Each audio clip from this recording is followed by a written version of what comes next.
पात्रा जी जवाब दे रहे हैं आपको। संबित पात्रा जी, इशारा आपकी तरफ है, शायद आप समझ गए होंगे, जनता समझी ना समझी।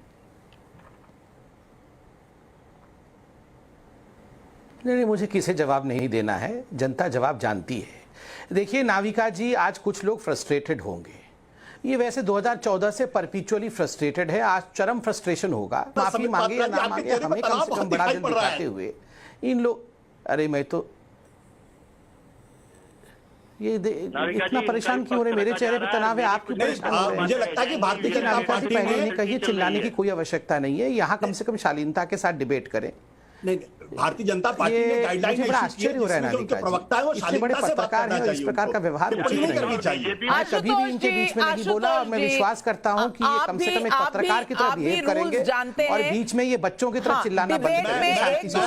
नहीं, आशुतोष जी, आप भी रूल्स ऑफ डिबेट जानते हैं, एक दूसरे के ऊपर बोलेंगे तो कष्ट सिर्फ दर्शकों को होता है। मैं अपने दर्शकों को कोई कष्ट नहीं देना चाहती, मैं आपसे कह रही हूँ कि आप बीच में मत बोलिए। अगर अगर आपने मेरे 3 गिनने तक बोलना बीच में बंद नहीं किया तो मुझे फेडर डाउन करना पड़ेगा, क्योंकि डिबेट कर लीजिए। लेकिन अगर बच्चा कहेंगे तुमको बताइए, भाजपा ने गाइडलाइन इशू किया है कि शालीनता से बात करें। चलिए, बच्चा ही तो कहा है, बच्चा ही तो कहा है, किसी ना किसी के सब बच्चे हैं, पार्लियामेंट्री लैंग्वेज नहीं है, हम सब किसी के ना किसी के बच्चे हैं। चलिए फेडर डाउन। संबित पात्रा, आप अपनी बात पूरी करिए। वो 1 2 3 हो गया हो तो जरा इनकी आवाज को तो कम कर दीजिए। नाविका जी, आप इनके फ्रस्ट्रेशन को देख रही हैं, ये बिहेवियर देखिए जरा। सुप्रीम कोर्ट को मानना चाहिए, मगर अगर तगर सब कुछ करके इस प्रकार से चिल्लाना, ये तो बाल नोचने के बराबर है। ये टीवी पे ऐसे हो रहे हैं, टीवी के कैमरे के बाहर ये बाल नोचते होंगे अपना, क्या हो गया करके।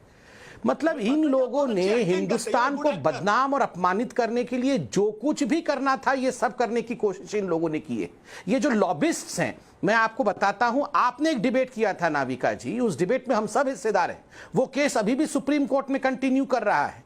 ये जो तथाकथित लॉबिस्ट हैं, इन्होंने जाकिया जाफरी के नाम पे पैसे इकट्ठे किए, गुलबर्गा सोसाइटी के नाम पे पैसे इकट्ठे किए, उस पैसे के शैंपेन पिया इन लोगों ने, सैंडल्स खरीदे इन लोगों ने, मेकअप के सामान खरीदे इन लोगों ने, और बकायदा ये लिस्ट पूरा सुप्रीम कोर्ट में दाखिल किया गया है। सुप्रीम कोर्ट ने इस पे सुनवाई भी की है और ये केस जारी है। इन लोगों ने विक्टिम्स के नाम पे पैसे उड़ाए हैं और यहां पर आके चिल्ला रहे हैं, और आतंकवादी के साथ नरेंद्र मोदी जी का कंपैरिजन कर रहे हैं। किसके साथ कंपेयर कर रहे हैं? अभी यहां आशुतोष जी ने कहा आतंकवादियों को क्लीन चिट दिया है सुप्रीम कोर्ट ने, तो नरेंद्र मोदी को भी दे दिया। आप बताइए, ये नरेंद्र मोदी को आतंकवादी कह रहे हैं?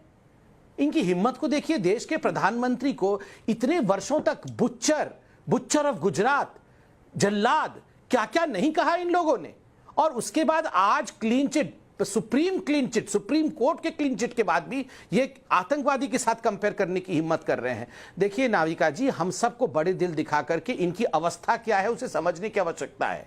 आज पूरी हिंदुस्तान इनकी अवस्था, ये वो लोग हैं जिन्होंने चिट्ठी लिखा था अमेरिका को कि आप एक सिटिंग चीफ मिनिस्टर के वीसा को रद्द कर दीजिए, इनको वीसा मत दीजिए अपने देश जाने के लिए। ये यूनाइटेड नेशन तक गए थे, UNHRC, United nation human right commission में इन लोगों ने कंप्लेंट किया था। मौजूद हैं यहां भी वो लोग जिन्होंने कंप्लेंट किया था। और इसी को आज सुप्रीम कोर्ट ने अल्टीरियर डिजाइन कहा है। इनके मोटिव अल्टीरियर। पाकिस्तान जाकर कहते हैं कि भाई हमारी मदद कर दो मोदी को हराने के लिए। अजय वर्मा जी, ये भी आप ही की पार्टी के नेताओं ने किया है, पाकिस्तान जाकर। खबरों के पीछे की खबर पहुंचाते हैं हम, आपकी आवाज को मुद्दा बनाते हैं हम। टाइम्स नाउ नवभारत को YouTube पर लाइव देखिए, सब्सक्राइब करिए और बेल आइकन जरूर दबाइए।